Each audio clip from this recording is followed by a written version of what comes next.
Right, over to our very last speaker. So Andrew Rayner, who is the CTO for a new organisation called the Intelligent Automation Collective, is going to be talking us through a new way to, I believe, simplify the way that enterprise buyers can contract across the automation landscape. So Andrew, you'll do a much better job of introducing exactly what the IAC does. So can't see you though, Andrew. Where are you? Can see your slides. Oh, there you are. Yeah, I've just shared my slide. Can you see me okay? Yeah, brilliant. Thank you, Andrew. Over to you. Perfect. Thank you for the introduction, Kerry, and pleasure to be here today. I'm just going to put this into presentation mode. I know we've had a few challenges, so I just want to make sure can everyone see the big presentation, not just the sharing screen. Yeah, is that okay? Got you. Perfect. Brilliant. Thanks. Brilliant. So yeah, thank you. The IAC then, really, we formed this around July last year, and really it came out of a engagement that we had with a large bank in the UK who were coming to us saying there's a lot of vendors out there, a lot of platform providers who are trying to be, I would say, a jack of all trades, but not really a master of any. But also as a large bank, we have huge challenges trying to procure new technology. So we want to use best in class, but actually it's a pain for us to do that. You know, they take 6 to 12 months for us to procure new technology. So are there any other options out there on the market? And the IAC really exists to deliver that profoundly intelligent automation through the creation of an end-to-end architecture of best-in-class technologies. So really we're there to try and accelerate the adoption of intelligent automation, not just tools like RPA, which have been commonly used across the globe, reduce the cost as well, and also simplify that selection and buying process. So the problem statement, just to dive into the problem statement a little bit more, organizations really have two options today when it comes to buying intelligent automation. Like I say, they can go to a platform provider or they can go out and procure them themselves. And you know, clients don't really want to just keep adding more and more software vendors because it takes a long time to research. You know, they're reliant upon Gartner, Everest reports to look at the tables, the quadrants that are coming out. There's also a risk of failure with these vendors. You know, if they don't integrate properly with their existing technical landscape, the ability to deliver, maybe even some of the kind of the legal terms that I know some of the fellow panelists have just been talking about. Maybe there's some challenges around that. At the same time, talking about the large bank, clients do want access to best in breed technology. They want to work with organizations who have a strong product roadmap. You know, they're not going to be left with a large amount of technical debt. The also issue is that if you're buying multiple products from different companies, software vendors traditionally don't play very nicely together. They do perceive each other as competition, and that can leave a very frustrated client when trying to manage things like interoperability, integration, and also that relationship between those different product vendors. It's also interesting when we're bringing together a collection of product companies who want to work together. From a consulting point of view, it's best for the organization because they get those people at the table to think about solutions, not just trying to sell licenses. So having a collection of product vendors who are part of a collective who want to come and want to do what's best for the customer. They want to solution problems that the customer has rather than just trying to sell more. Working together as well to invest time in IP creation, actually building strong integrations between these products and not relying upon service providers or customers to go and build those integrations themselves. So what is the IAC? And this is probably quite a complex slide. And for those of you maybe more technical on the call, there'll be obviously we'll provide these slides and you can read through it in a bit more detail. But what are the different areas of an IAC architecture or an intelligent automation platform? And I say the first area is a lot of people might have heard of process mining or task mining.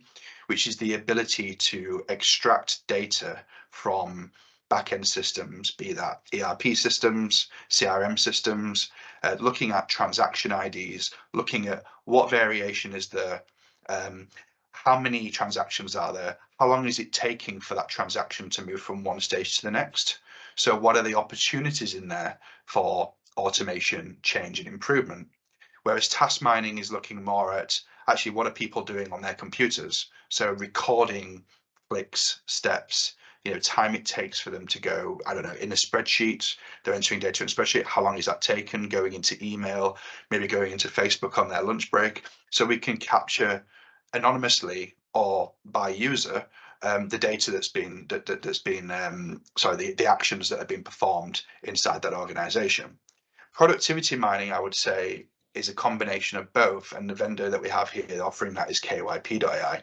Whereas productivity mining allows us to look across teams and look at an accumulation of activity to see where there are inefficiencies within the work that's been done within those teams, but also where there's a high level of variation that could really result in that could be have a huge benefit from standardization.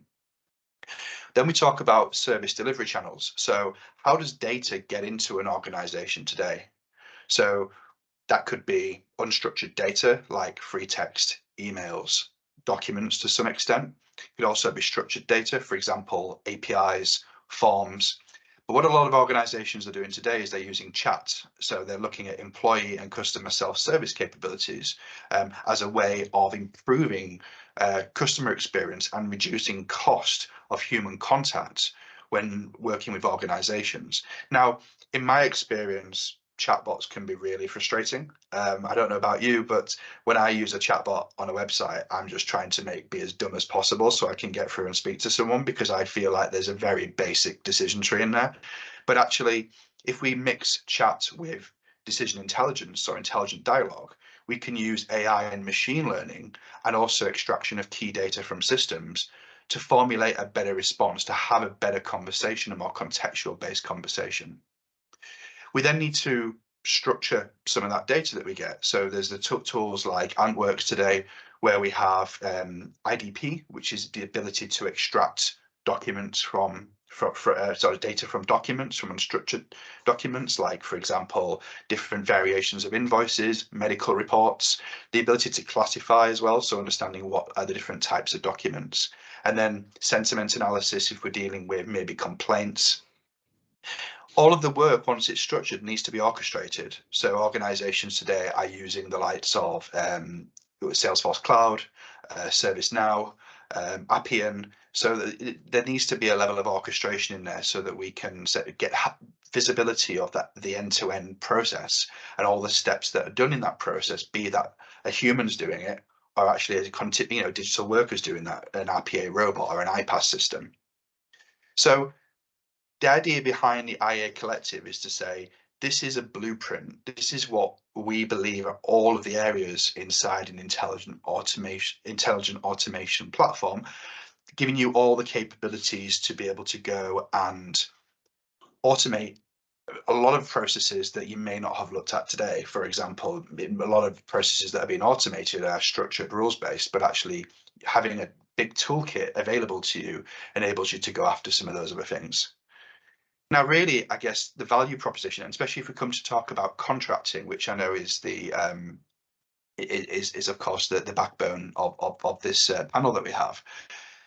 I think one of the biggest values is the single contract. So and also the type of pricing. So if you look at those vendors that were on the previous slide. 834571. Sorry, sorry, Claria.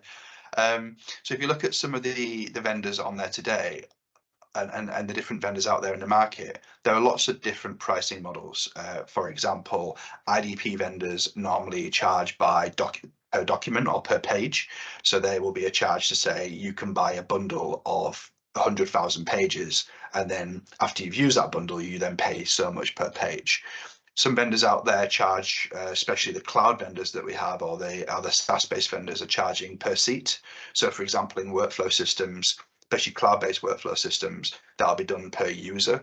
For example, RPA vendors out there today are charging just annual licenses per license, and also what a lot of the managed service providers are trying to do is to come up with a consumption licensing model. So the idea is that you have this flexible workforce that you can spawn up on demand, and you just use what you're consuming, so per hour, per minute, per second. So one of the benefits that, one of the things that we're trying to do differently here in the IAC is to say you can contract with all of those 7 vendors through a single contract that will allow you, a bit like a Tesla, you buy a Tesla with loads of features and you can turn those features on and off. So having that single contract to allow you to procure all of those vendors at the same time, but just pay and use for the ones that are relevant based upon the use cases that you're trying to automate.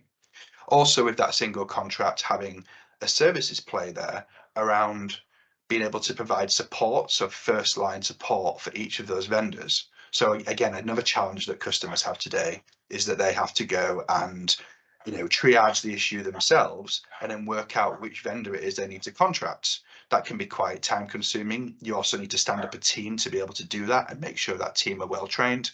So again, having that single contract, having that relationship and that resale agreement with the other vendors means that we can also provide a level of services and SLA around that. The outcome-based pricing, so pricing not in all of those different scenarios I just mentioned, but actually pricing based upon outcomes. One of my fellow panelists was mentioning about making sure that we do pricing based upon FTE or based upon benefits. So, can we build a pricing structure that says, actually, if you're getting 100,000 or £1 million worth of benefits out of this automation, is there a percentage that can be agreed in terms of chargeback for the solution itself, rather than having the complexity of managing multiple different licensing structures? And then finally, as I mentioned, the flexibility around your needs, the Tesla model. So being able to pick and choose which technologies are required, and for what use cases, but then not going, okay, well, we've chosen one of those products, and oh no, we've come up with a use case that means we need to use IDP from Antworks as an example. So now we've got to go through a separate procurement process to do that. Actually, we can do it all at the same time, and you can just switch features on and off. So I'm going to pause there anyway. I wanted to be quite sharp and quick with this, but of course, if there's any questions, please put it on the chat. If you want to find out more about the IA Collective and the vendors that are part of this collective, then there's a website there. And also, if you have any questions after the call, you can email us at info@iacollective.com. So back over to you. Thank you.